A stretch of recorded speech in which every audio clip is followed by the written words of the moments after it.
just want to take a moment to thank everyone who voted for me, and I would also like to take a moment to say fuck you to those of you who didn't. Just fuck you. Just fuck you from the bottom of my heart. My first rule of order will actually be to blackmail Congress into allowing me to review the ballots of every single citizen of this country, offer a free college education to the families who voted for me and the generations to come, and deport those of you who didn't to the poorest parts of Africa. So, if you didn't, I would highly recommend that you start packing and moving your shit out of my country now, tomorrow at the latest, before I have my Secret Service agents kick you out themselves. I'm sure you'd much rather relocate to Canada or Iceland on a plane, opposed to Sierra Leone or Madagascar on an inner tube. I might just make you swim. Yeah, you better hope that I wake up in a good mood the day that I have each of you exiled, because if I don't, yeah, I might just make you swim. But enough of that. Are there any questions? Mr. President, what is your outlook on... I'm sorry, that's Mrs. President. Thank you so much. My sincerest apologies. I've been addressing male presidents in this room for years. It won't happen again.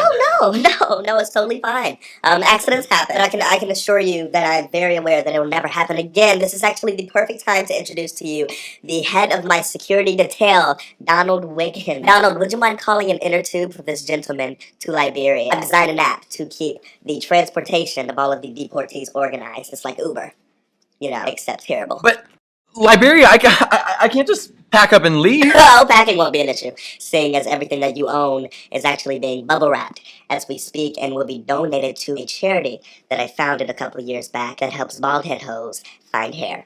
So. But I have a wife and 3 children. Oh my God, I'm not heartless enough to separate you from your family. I'll call inner tubes for them as well. But my kids can't swim. I'll be sure to throw in complimentary life jackets.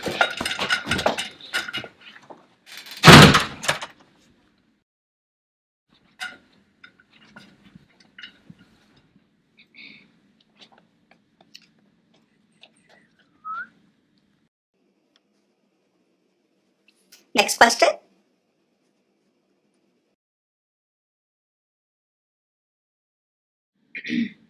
Mrs. President, the National Safety Council reported that motor vehicle deaths were 8% higher in 2015 than 2014, the largest year-over-year increase in 50 years. Nearly 39,000 people were killed on U.S. roads, and almost 4.4 million were seriously injured, making 2015 the deadliest driving year since 2008. How do you plan to improve driver education and establish safer speed limits on the roads in our country? Mr. President, a growing number of our U.S. citizens have invested in real estate, but in many parts of the country, how they use their property is limited by local zoning laws. How are you going to handle the dispute between those local zoning laws and a person's desire to use a property the way they want? Mrs. President, most states have largely stagnant or declining funding levels, creating vast disparities among states. In 14 different states, funding levels in 2011 were below 2007 levels, even without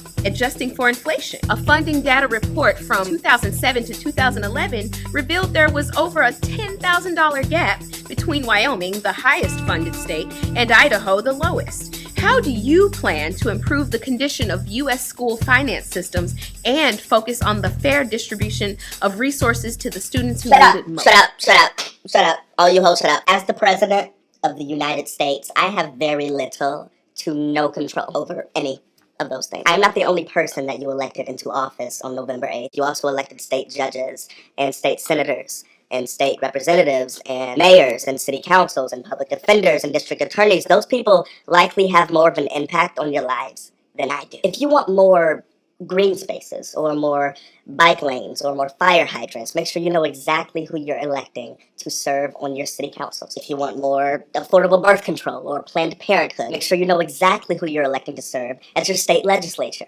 But there must be something you can do to tackle something as significant as the crime rate and police brutality in this country. Who do you think hires and coordinates all of the men and women whose sole responsibility is to keep our cities safe and enforce the laws created by the other people that you elect? If you'd like to see less crime or less unarmed black people shot dead in the streets of our country by the individuals who we trust to protect and serve, make sure you know exactly who you're electing to serve as your mayor and then your city council, as the chiefs of the police departments in your cities are appointed by those very people. Do your research and be sure to elect judges that will see to it that justice is served when our police officers make poor decisions. Did you know that in most states you even elect these sheriffs that serve in your counties? You need someone to make a treaty with the approval of the Senate? Give me a call.